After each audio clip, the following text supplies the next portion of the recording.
Samsung istifadəçiləri tətbiq ikonlarını istədiyi kimi özəlləşdirə bilir. Bu özəllikdən istifadə etmək üçün addımları bir-bir sizə izah eləyəcəm.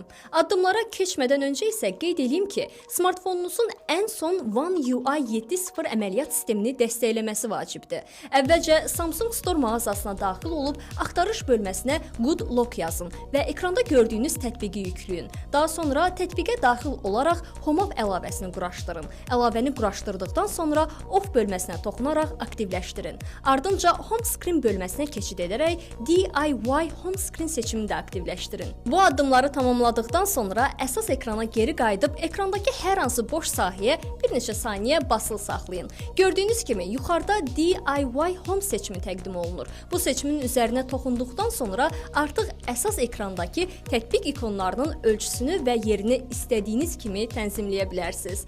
Hətta bu funksiya sayəsində ekran fotonuza uyğun öz yaradıcılığınızı ortaya qoya bilərsiniz. Azercell'in təqdimatında başqa hansı texnoloji məlumatlardan xəbərdar olmaq istədiyinizi rəydə yazın və bizi izləməyi unutmayın.